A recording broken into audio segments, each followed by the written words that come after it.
Hi people, here we are to see the past perfect tense, that is the third structure from simple past and past continuous. I had already shown the spelling change, but don't worry about it. You will find in PDF at the description of this video. I also would like to ask you to subscribe on my channel.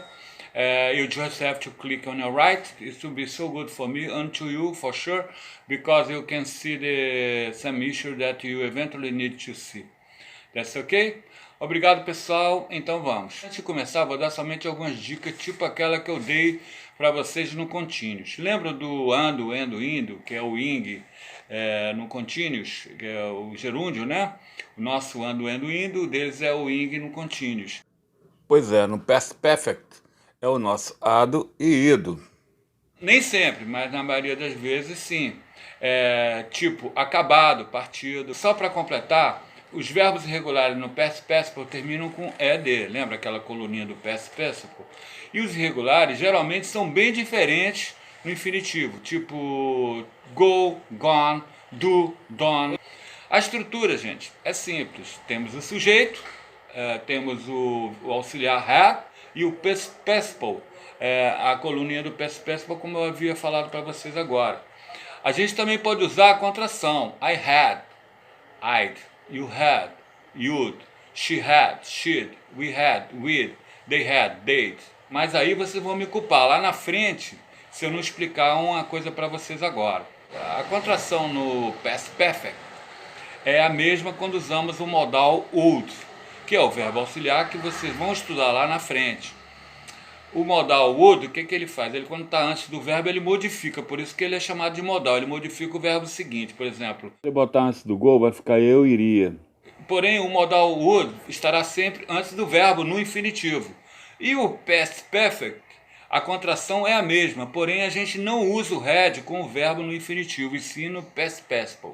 Por exemplo, I would go, I'd go, eu iria, como vocês podem ver aqui. I had gone, I'd gone, eu tinha ido. Viram a diferença?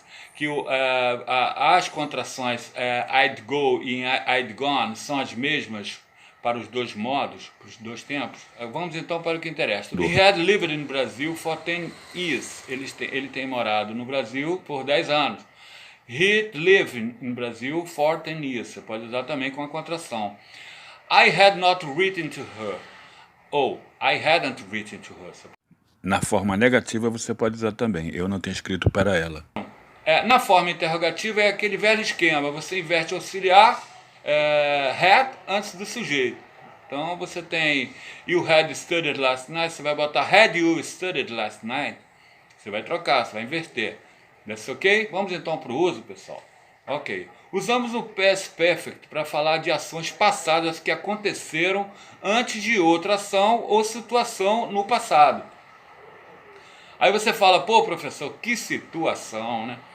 Não é nada disso, pessoal. Vejam como é simples.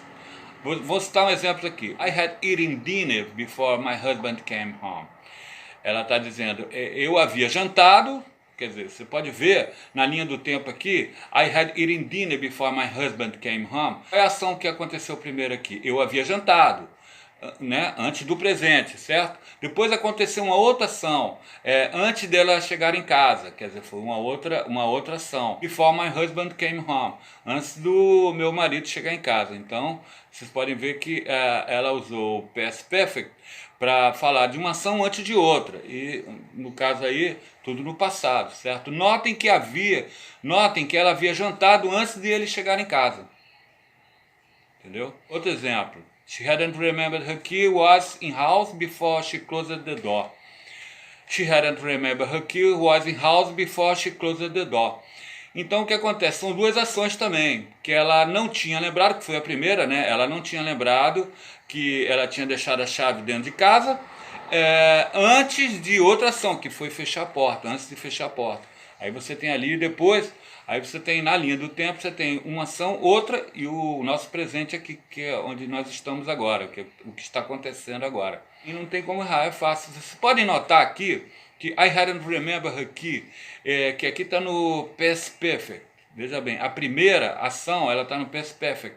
E a segunda é before she closed the door. Before she closed the door. Então, essa segunda está no Simple Past. As duas no Past Perfect você não vai encontrar isso nunca. Para o uso do Past Perfect. Ok, pessoal? Usamos também para explicar a razão ou motivo de alguma coisa que aconteceu no passado.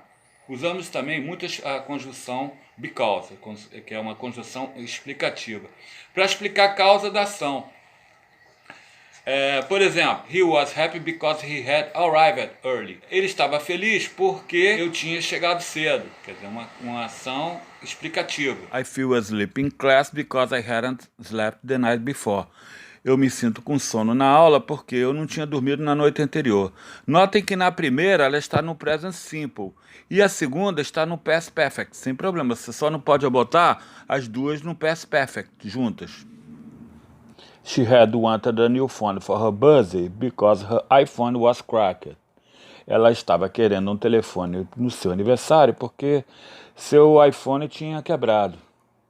Então vamos para a terceira. A terceira condição ela descreve ações que nunca aconteceram na verdade e as possíveis consequências se tivessem acontecido. E é comum usar o if nesses casos. If I hadn't had my umbrella with me, I'd have gotten soaking wet. Se eu não estivesse com o meu guarda-chuva, eu teria me ensopado ou teria me encharcado. Então presta atenção aí, pessoal. No exemplo aqui, que o I'd have gotten soaking wet. No caso, o have ele está no infinitivo. Então a contração aí, ela está usando o modal old, não é o past perfect. Ok? O Past Perfect está na primeira. If I hadn't had my umbrella with me. Até porque os dois não podem ser todos os dois Past Perfect. Vamos ver essa próxima sentença aqui. If I had studied more, my score would have been higher. Se eu tivesse estudado mais, minhas notas poderiam estar maiores. Entendeu? Então, aqui vocês podem ver o modal, ele está bem claro aqui. Would have been higher. Certo? Também temos aqui expressões com as if, as so, indicar algo que poderia ter acontecido no passado, mas existe a incerteza se aconteceu ou não. Vamos entender isso aqui? My son acted as if he had finished his homework, but he hadn't. Então, olha só, a primeira ação, o filho, ele agiu como se ele tivesse terminado o dever de casa, mas ele não terminou. Então, o que acontece? O uso a coisa que poderia ter acontecido no passado, né? Mas existe a incerteza, quer dizer, ele agia como se ele tivesse feito uma coisa que ele não fez. It appeared as if the thief had been entered the back door. Isso parecia como se o ladrão tivesse entrado pela porta do fundo. She behaved as if she had $1 million in the bank. Ela se comportou como se ela tivesse $1 milhão no banco. It looked as though the winter had finally ended.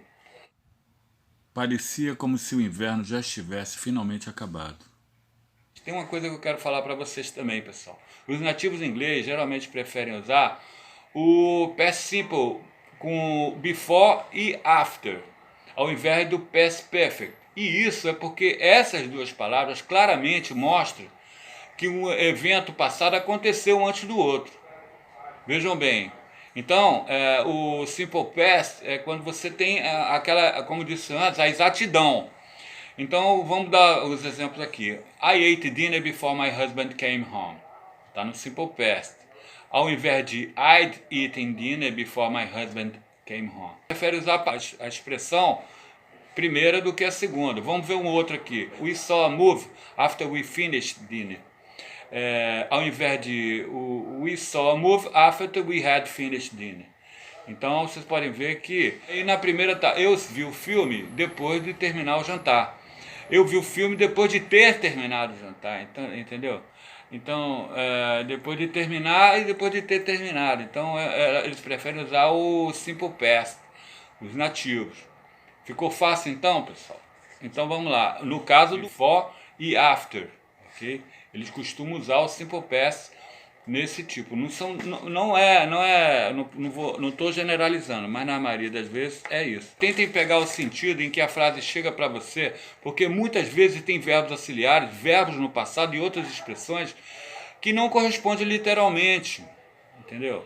A equivalência não é a mesma. Pensem como se vocês estivessem em uma linha de tempo e que vocês terão que entender e se expressarem tanto no passado, no presente e no futuro, sem pensar em português. E isso depende da aplicação de vocês no sentido de desenvolverem a prática. Por isso que uma boa base gramatical é como se vocês estivessem em um barco perdido no oceano e avistassem um farol. Esse farol é a gramática, gente. Esse farol é que vai te orientar, ou seja, esse farol é que vai fazer vocês entenderem o caminho que vocês estão seguindo. Ou seja, o uso das expressões e o sentido literal da frase. Desculpem falar um pouco mais aqui, mas eu queria agradecer a todos vocês, obrigado, não deixe de dar um like. Na próxima aula nós trataremos do Future Perfect, que é tranquilo também. E vejo vocês na próxima aula, see you later. Valeu!